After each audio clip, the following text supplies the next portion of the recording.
On the north coast of Egypt lies Rosetta, where the Nile flows into the Mediterranean Sea at the end of its 7,000-kilometer-long journey, which starts in the heart of Africa. It was in this city that the key to the culture of the pharaohs was discovered in 1799. The Rosetta Stone helped French Egyptologist Jean-François Champollion uncover the mystery of hieroglyphs. From then on, archaeologists could read ancient Egyptians like an open book, and they discovered that the Nile was far more than just a river. The pharaoh's subjects worshipped it, celebrated it, and associated it with numerous deities. The Nile and its delta have been the country's greatest asset since the dawn of time. Without this life force, Egypt would be merely a vast and sterile expanse of desert. Upstream from the delta, the Nile is a majestic river. On its banks lies the current capital, Cairo, founded by the Arabs in the 7th century. Today, the river must wind its way as best as it can through this megalopolis of 16 million inhabitants. It is a sprawling city which stretches almost as far as the Giza pyramids. Today, these wonders of the ancient world lie 8 kilometers from the riverbank. But in the days of the pharaohs, the Nile flowed right past them. That was how the millions of blocks of stone needed to build these colossal 4,500-year-old structures were transported.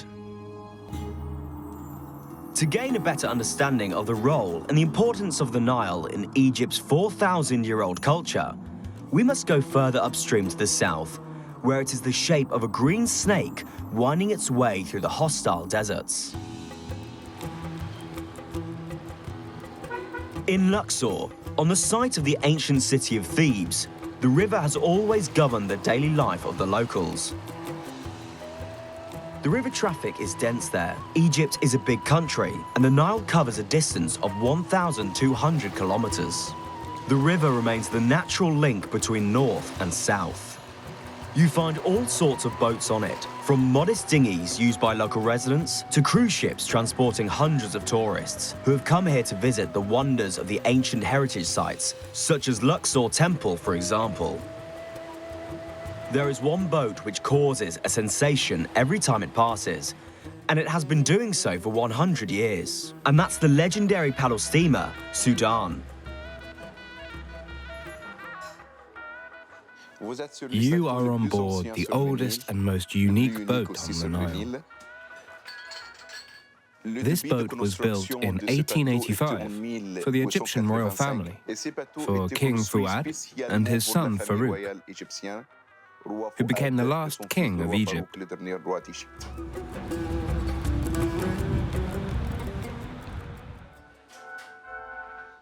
This was Agatha Christie's boat. In 1934, she and her husband were invited to spend a few days in Egypt.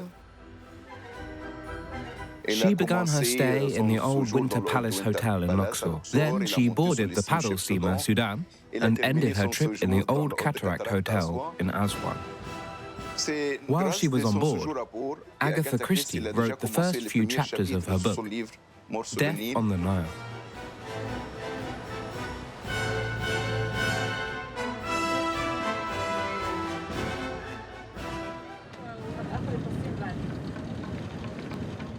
Since the 19th century, the Western world has had a fascination for Egypt, to the extent that we talk about Egyptomania. And when Agatha Christie set her novel Death on the Nile amongst Egyptian antiquities, she knew its success was guaranteed.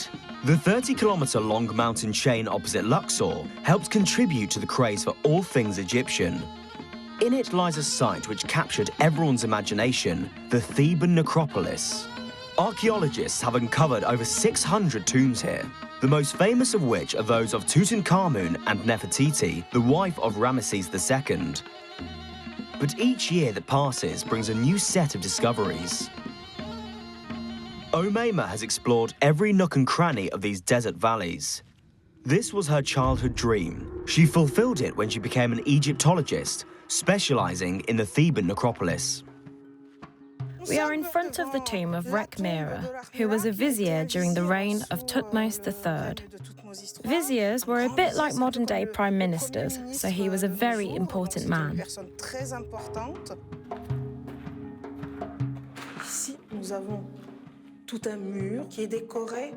Here, we have a whole wall decorated with scenes showing the Egyptian people bringing gifts to Rekhmira. You can see all sorts of things. Herds of oxen, cows, calves, crates full of pigeons, piles of grain, jars of beer and wine. There are also trays of bread. These round loaves are typical of Egypt, and you still find them today. They are called shamsi, which means sun bread, because they are left out in the sun to rise. They are dense, wholemeal loaves. This shows us the riches that came from the Nile, from the silt of the Nile and from its floodwaters, from this green band of water, this green snake which is the lifeblood of Egypt. Without the Nile, Egypt would not exist and would never have existed. We wouldn't be here today. 96% of Egypt's population of 100 million still lives on the banks of the Nile. On both sides of the river lies fertile agricultural land. The water from the Nile has always been diverted, channeled, and harnessed for irrigation purposes.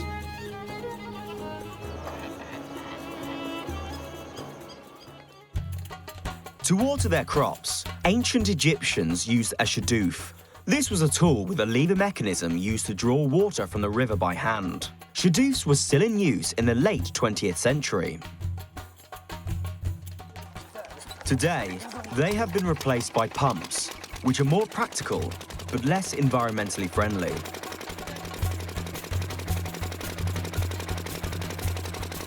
Jibril, like his ancestors, helps himself to water from the river to water his cornfields.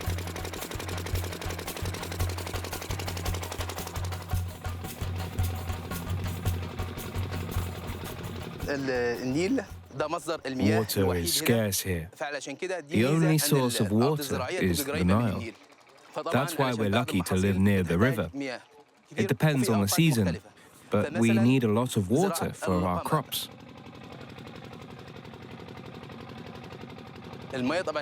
From here, right up to the sugarcane fields near the desert, everything is irrigated by the Nile. That's a distance of about 5 kilometers.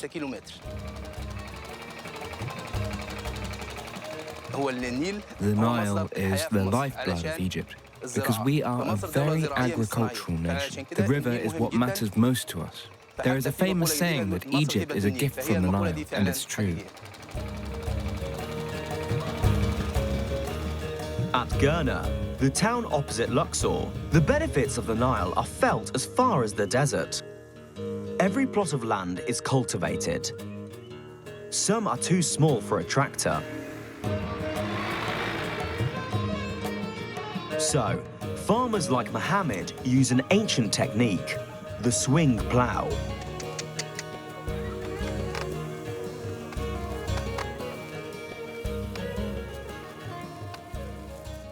A plough is better than a tractor. The tires tamp down the soil too much. If a tractor were to drive over here, there would be lots of soil with nothing growing in it. It's better to use oxen.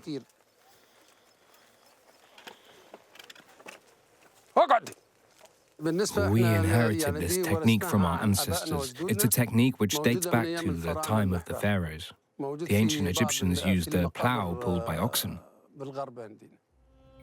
You can see images on some of the tombs around here. The swing plough hasn't changed since antiquity. The ancient Egyptians did not use iron. The ploughshare was made of wood. Nowadays, it is made of metal. But the biggest difference between now and then is today's farmers own their land, whereas the whole of Egypt used to belong to the pharaoh.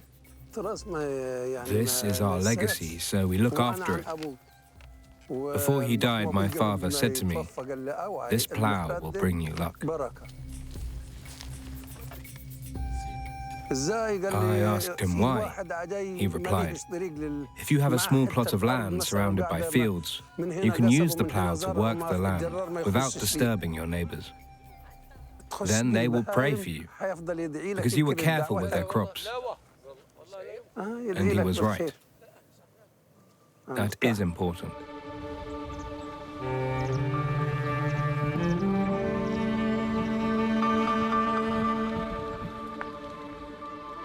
In the distance, behind the fields of corn and sugarcane, lies the Theban mountain with its necropolis.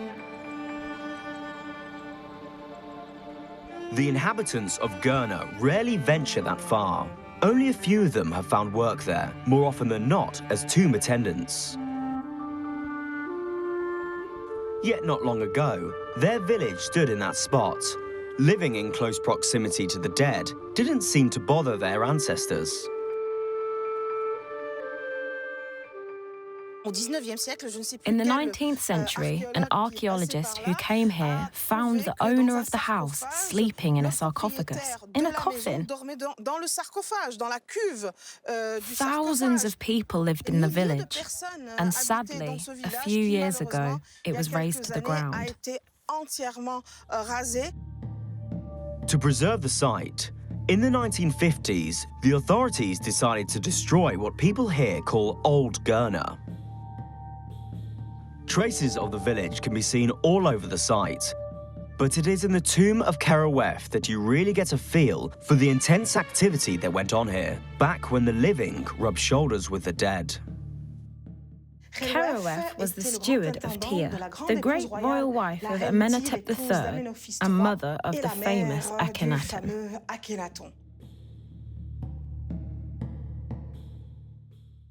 This tomb is very beautiful, but it is not only tourists and archaeologists who think so. Come and see.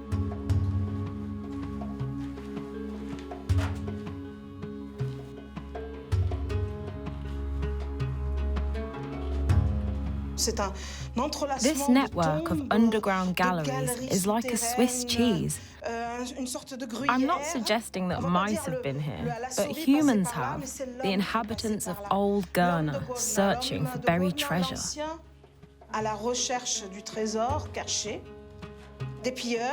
Tomb robbers definitely used to live down here. You can see dark patches on the ceiling from the soot that built up here over the years. You can just imagine these men searching, making holes here and there, like this one, for example. Thanks to the robbers, we can pass from one tomb to the next throughout the whole of Old Gurna. All that remains of Old Gurna are these ruins, but life goes on. Opposite the ruins, New Gurna is celebrating a very important local event this evening, a wedding.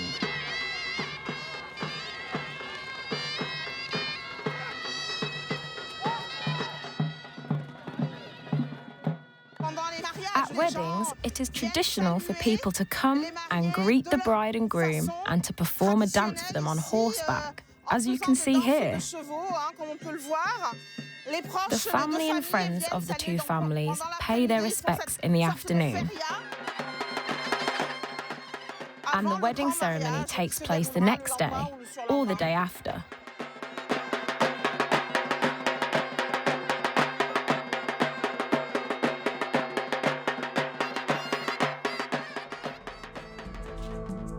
Ancient Egyptians did not ride horses. It was only when they fought the Hyksos from Anatolia in the 16th century BC that they discovered this wonderful animal.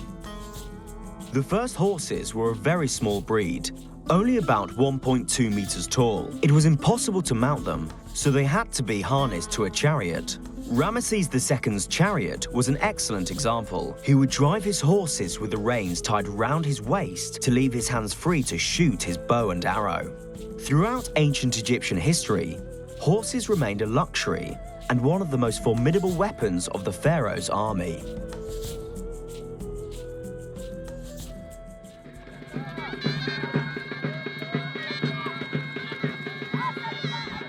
With the arrival of the Arabs in the 7th century and their equestrian tradition, horses became what they are now in Ghana, a sign of wealth and of masculine pride.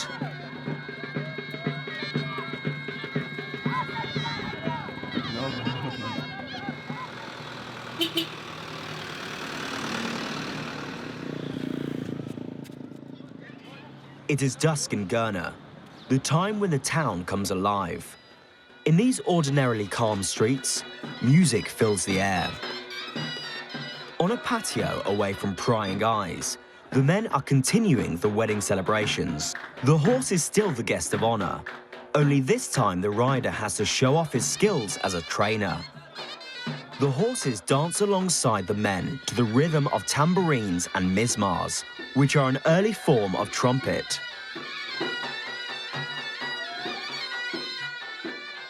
No party is complete in Egypt without a stick fight, or tartib. This is an ancient tradition that comes from training the pharaoh's soldiers. This martial art has very precise rules that were established in about 3200 BC. It is still practiced today. The first of the two fighters to graze the face of his opponent is declared the winner. Contact must remain symbolic, and the fight must be simulated. Over the centuries, tartib became more of a dance than a fight, shifting from a military register to a martial arts one, thanks to the practice of local farmers. In the early hours of the morning, the wedding celebrations are still in full swing. The men are starting to show signs of tiredness through the smoke from their shishas.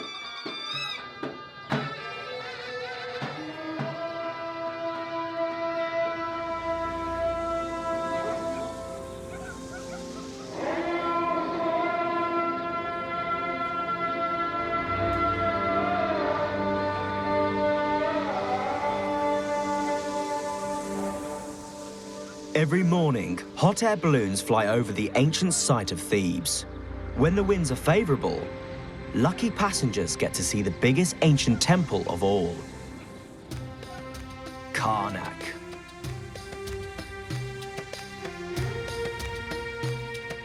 It is home to one of the most important gods in ancient Egypt, Ammon. Only priests can enter. Every day they lay offerings in front of Ammon's statue, food to give him the energy he needed to unite the universe. But his energy is contagious, so Karnak has high walls to protect the uninitiated from contamination. For ancient Egyptians, Karnak was the equivalent of a nuclear power station, and the god Ammon was the nuclear reactor. It was a useful place, but a dangerous one. We are now standing on the famous Sphinx Alley, a 3-kilometre-long road linking Karnak and Luxor.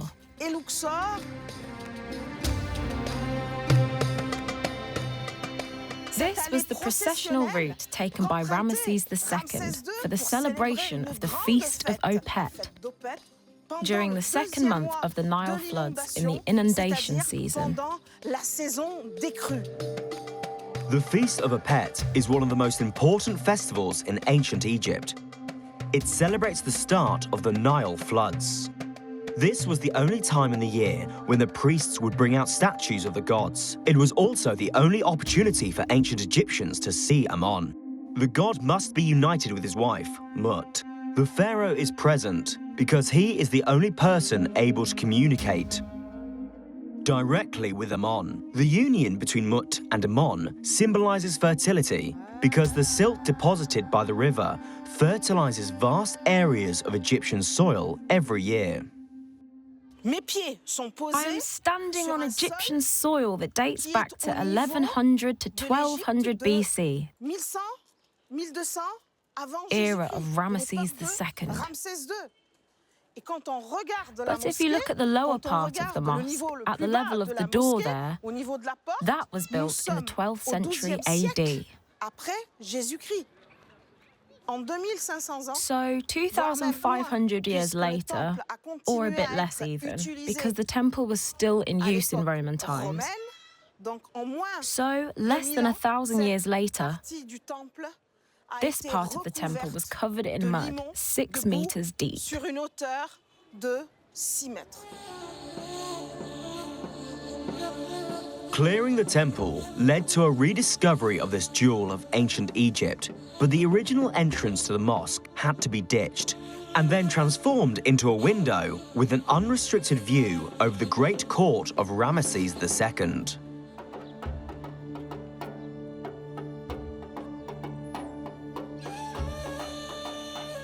In ancient Egypt, the floods marked the start of the calendar year. As with so many events at the time of the pharaohs, the date was decided by the Nile. 150 kilometers upstream, at the temple of Kom Ombo. The proof is etched into the stone for anyone who knows how to read hieroglyphs.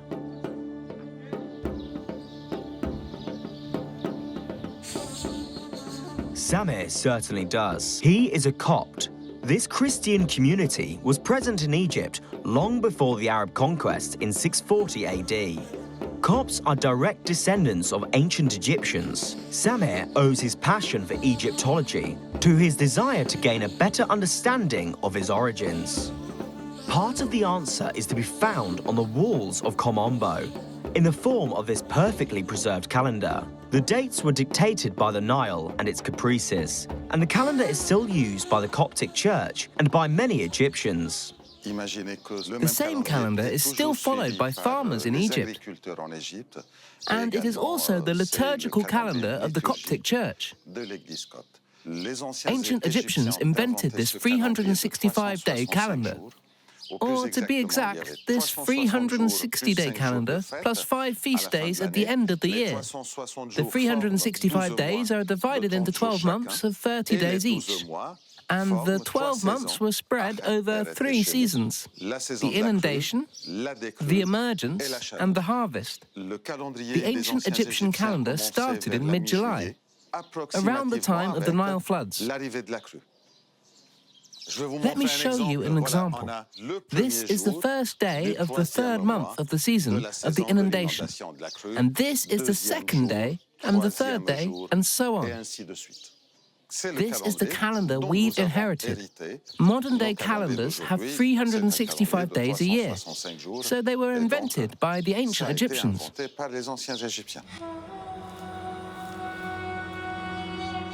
The Nile has always organized the lives of Egyptians down to the smallest details. But in addition to being a life force, the river is synonymous with danger. And at the time of the pharaohs, anything that represented a threat was turned into a deity. Kom Ombo is the house of Sebek, the god with the head of a crocodile. He is the protector of the Nile, but he is also a troublemaker who had to be appeased at all costs. At Kom Ombo, archaeologists found hundreds of crocodile mummies, proof of an ancient cult.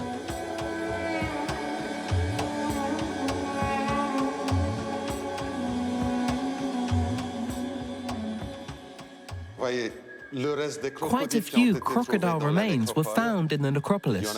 Some of them are huge, very important. The ancient Egyptians didn't deify or worship the whole species, just an individual crocodile, chosen according to specific criteria. And that crocodile was considered to be a living god. It was pampered and fed honey pastries.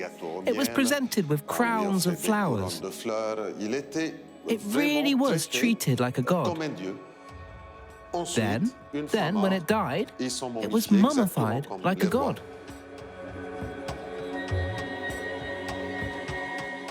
The Nile used to be full of crocodiles, and it was dangerous for Egyptians to bathe in it back then, given how many of them were lurking in its waters.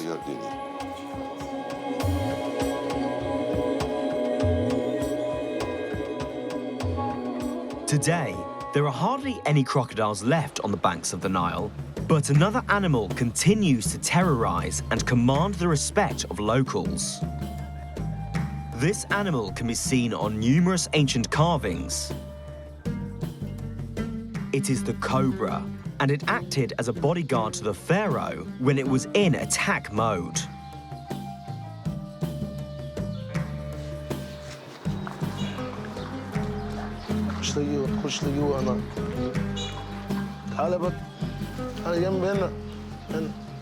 Both now and then, the best way to spot a cobra is to go to a busy neighborhood and look for a snake charmer, or rather, a snake hunter. That is how Atef makes his living, like his father before him and his father's father before that. He captures unwanted snakes from houses or out in the fields and then trains them to entertain bystanders. It's a very sought-after job, because these snakes end up in people's houses. As soon as people spot one, they call me. I'm the only snake charmer left around here.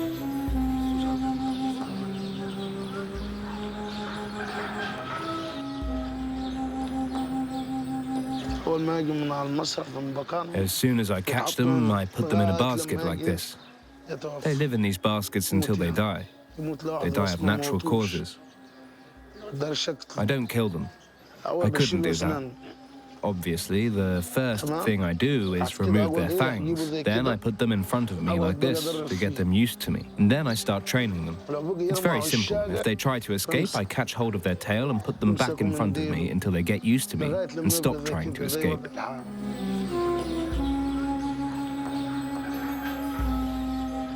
I was only bitten once when catching a snake. The bite completely paralyzed my finger, and I had to have surgery on it.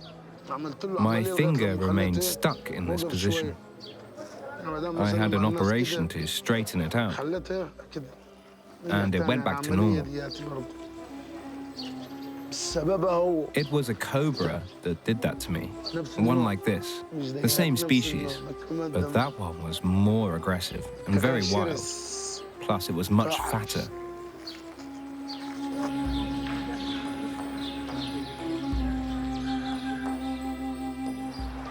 No problem. That's one like this.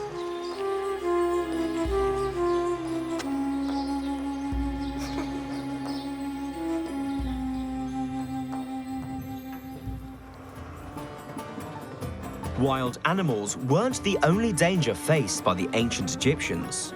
The Nile is a capricious river. When the floodwaters got out of control, they destroyed everything in their wake. The temple of Kom Ombo still bears the scars.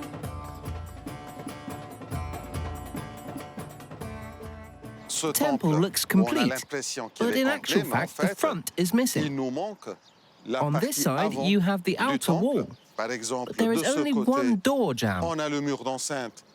You have to imagine a door there and the outer wall built of mud bricks, which continued along there. It was carried away by the Nile. This is a blatant example of the violence of the Nile and its floodwaters. Of course, the Nile has a nourishing side to it, but in the case of severe flooding, it can be very destructive and dangerous. In times of heavy flooding, the Nile swept up and often destroyed everything in its midst. Sometimes the riverbed didn't return to its original level. It would change on a whim. To protect themselves from the river's worst extremes, the Egyptians would build mud brick walls. Karnak Temple, for example, is surrounded by a gigantic dike. Building it was a humongous task, which must have taken the pharaoh's brickmakers several centuries to complete.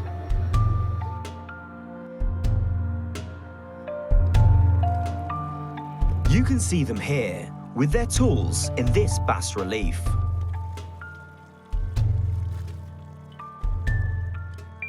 To gain a better understanding of the techniques involved, we visit a modern-day brickmaker.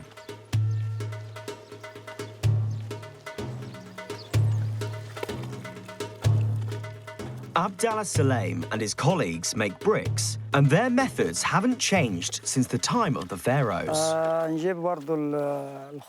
The first stage is to mix earth, straw, and water.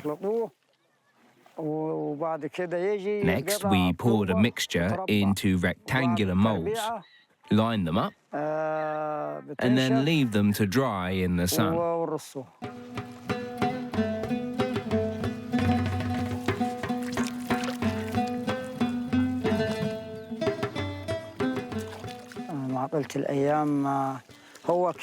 People grow up learning this profession, and when they die, someone else takes up the torch and history repeats itself. We must protect our heritage.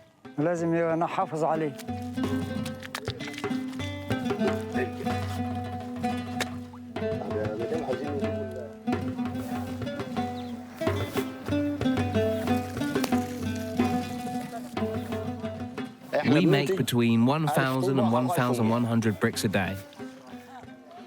Look at these, for example. The first stage is finished. These are unfired bricks, and some people use them like this. But other people prefer fired bricks. It's up to individuals to choose what they want to build their house with.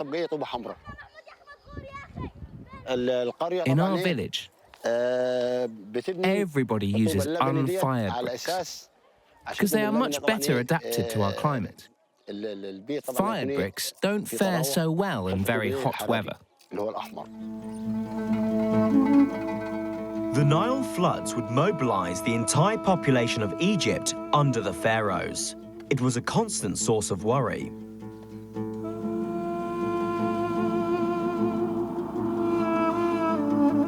Further south, towards the modern city of Aswan, there was an obstacle on the river, the first cataract.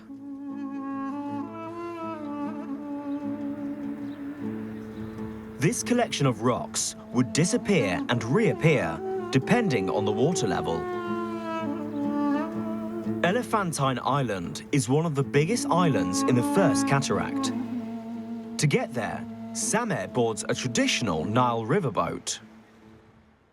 We are on board a felucca.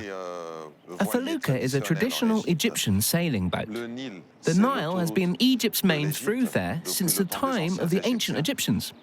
Sailing was the most comfortable and fastest way to travel. The prevailing wind in Egypt is a northerly wind, which blows the boats against the current. The Nile's current goes from south to north in the opposite direction to the wind, which is what makes it possible to sail in both directions. Elephantine Island was essential for military operations in ancient Egypt. From here, they could watch over the Nile, prevent invasions from the south by boat, and control the ivory trade, after which the island is named. The island isn't just located in an important strategic position, it is also the first point of reference for monitoring the floods. The measuring system the pharaohs used remained in place until the 20th century and can be found all along the river as far north as the delta. We are in a nilometer on Elephantine Island. This nilometer was used until relatively recently to measure flood levels. These are the graduations from the 19th century, the Muslim era. And on the left, you have the graduations from the time of the pharaohs.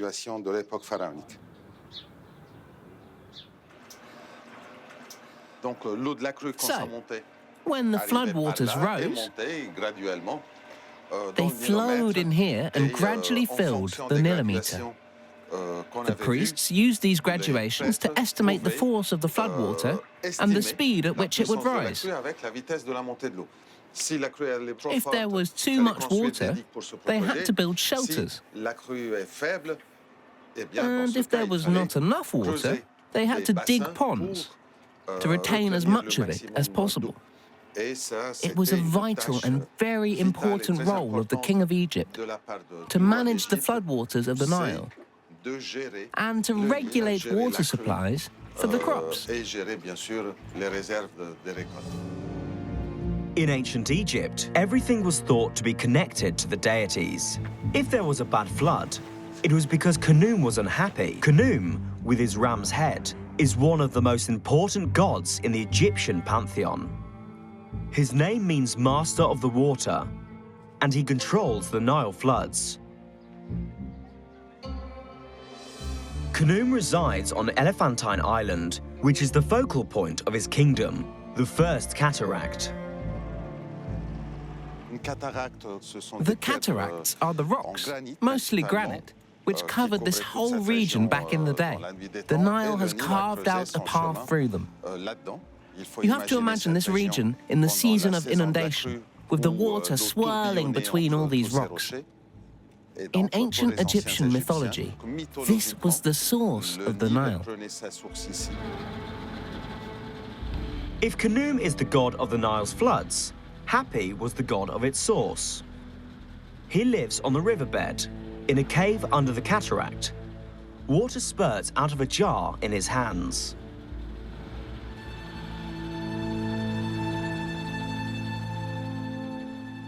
Hapi embodies the benevolent aspect of the Nile. He is portrayed as an androgynous figure with a bust and a belly. Hapi personifies fertility. When he is with his double, he represents the link between Upper Egypt and Lower Egypt, between the papyrus and the lotus.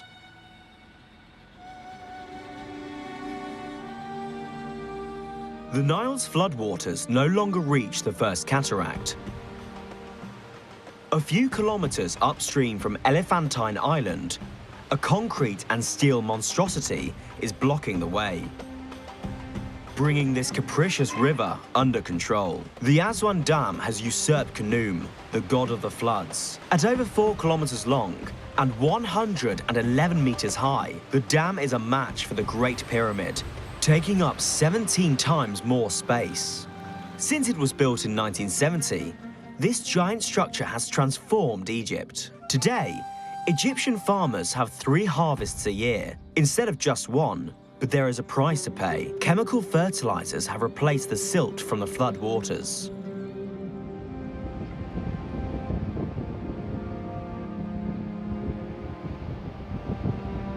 Nowadays, the Aswan Dam is a tourist attraction. It is a source of pride for Egyptians and for those who built it.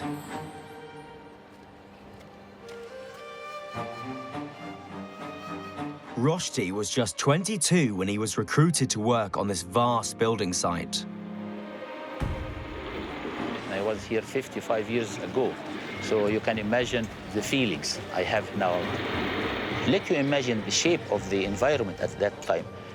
You see this place, actually, I mean, at that time it wasn't clean and marvelous like this. It was hills and valleys of sand and rocks and all of that. I mean, this was our offices.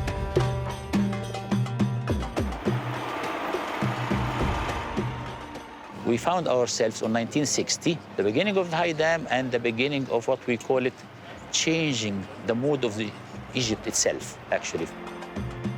From a small country to a country which has the goodwill to start building something like the high dam. That's why I like to talk about the high dam. It's not because of an engineering sense, but I'm talking about the psychological meaning about it. In the 1960s, Nasser ruled Egypt. A fervent defender of Arab nationalism, he wanted to proclaim the independence of his country to the whole world. The Aswan Dam became his great achievement. The United States refused to fund it, so Nasser appealed to the Soviet Union and was successful. Work started in 1960. 36,000 workers toiled day and night in temperatures sometimes exceeding 55 degrees. There were numerous accidents. The official number of victims was over 500. We had a lot of sacrifices, we had a lot of people dying on this project, actually, but the conclusion in the end of it, actually, that we are standing there now seeing that this project is living among all of us.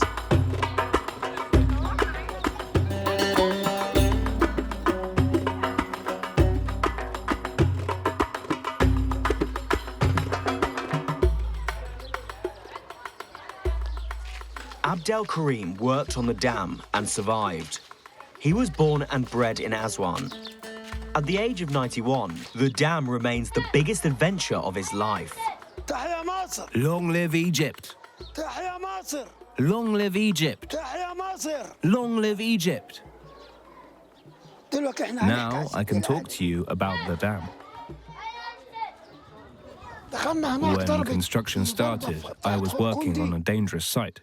Everything collapsed on top of the workers and lots of people were killed.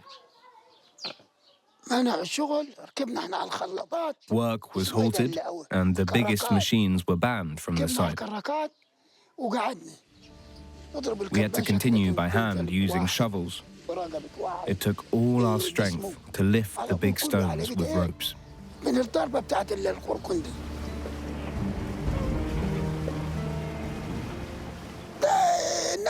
Yes, people died, but it was for a good cause, the Aswan Dam.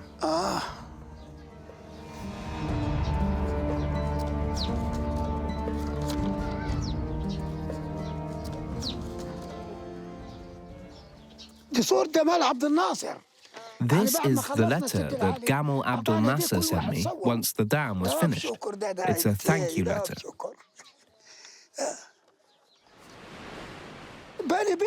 I'm proud of my contribution. I'm glad I helped build the Aswan Dam. I did it for Egypt.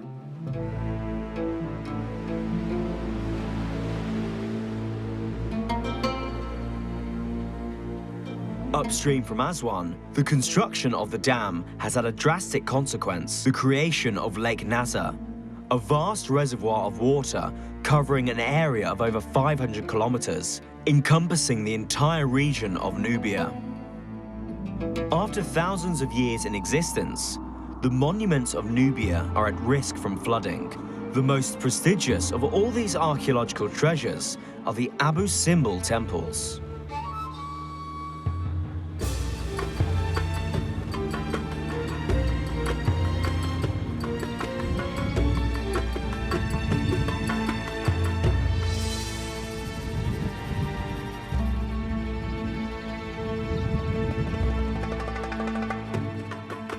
Richard Lebeau is a French Egyptologist. He found his calling at the age of 14 when he visited the Tutankhamun exhibition in Paris in 1967. Since then, he has traveled to Egypt over 100 times. For Richard, Abu Simbel is still one of the most magical places in the world. In front of you, you have a monumental temple belonging to Ramesses II. It has a 20-meter-high colossus. This was the first time a pharaoh had dared to represent himself as a god.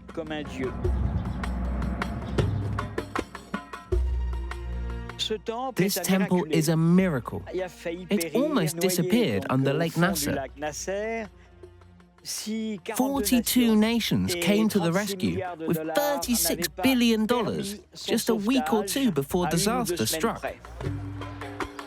The operation to save the Abu Simbel temples was launched on 1st of April 1964. It was a race against the clock. For 8 years, 900 people worked on it day in, day out.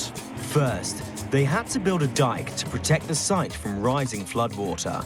Then, workers divided Abu Simbel up into 1,035 blocks, each weighing 20 to 30 tons. The 4-seated giants and the 6 other monumental statues were dug out by hand. The most delicate phase could now begin. It involved transporting this giant jigsaw puzzle 64 meters upstream. Jacks, cranes, and extremely powerful winches were used to raise these huge blocks to the top of the cliff.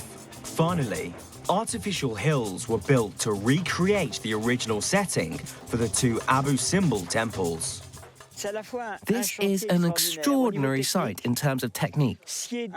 Digging up a temple is highly risky and a real challenge. In those days, the world had no concept of universal heritage. It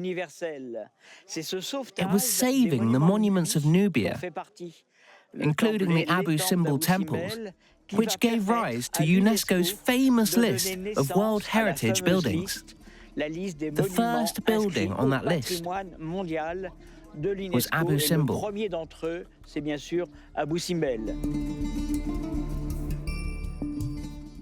This is the second temple of Abu Simbel, the one Ramesses II dedicated to his famous wife, Nefertiti. In addition to being a devoted lover, Ramesses II was a great politician. He knew that the prosperity of Egypt depended on his domination of Nubia. And at the bottom of this inscription that you see here, he is presented as the master of Nubia, today and always.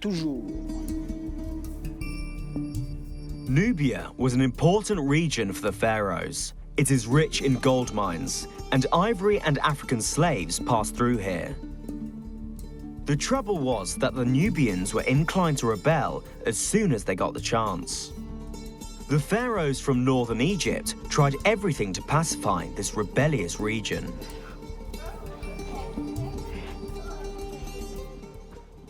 This is a column of prisoners, their hands tied behind their back and on their knees. These people are easily identifiable by their negroid traits. The significance of this frieze, which was on the outside of the temple, was to show Egyptians that the Nubians had been conquered and that this defeat would affect them throughout history until the end of time. This World Heritage Site was saved, but the Nubian population was forgotten. There was no sign of the paradise Nasser had promised them after the construction of the dam, and 100,000 of them were displaced. In the village of Abu Simbel, behind the artificial hills sheltering the temples, a few traces of this ancient culture can still be found. Fikri does all he can to preserve it. He once used to sing about this lost paradise. Now he is trying to preserve remnants of it. I am part of the last generation to have experienced Nubia back in the day. I used to play in front of the temples of Abu Simbel when the facades stretched down towards the river. We would travel by felucca from our village on the opposite bank. We would come here to the temples to play. I have happy memories of it.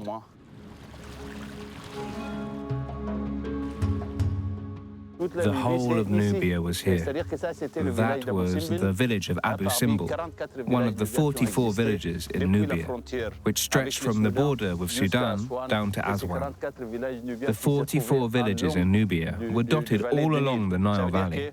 The landscape you see today between Luxor and Aswan remains more or less unchanged, just had more palm trees. There used to be millions of palm trees here, but they have all disappeared, 60 meters beneath the lake. No one can imagine what it was like. Today it is deserted. There is a lake here now, but life was different then. There were feluccas on the Nile. That life has completely disappeared under the lake.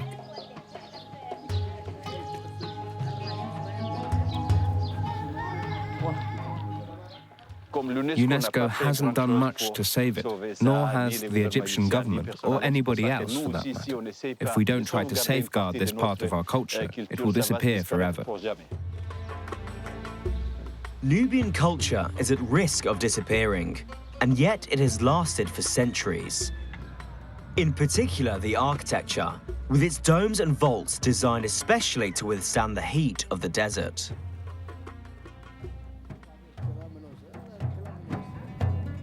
The music is a reflection of the people too. Some of the instruments are straight out of the pharaonic era.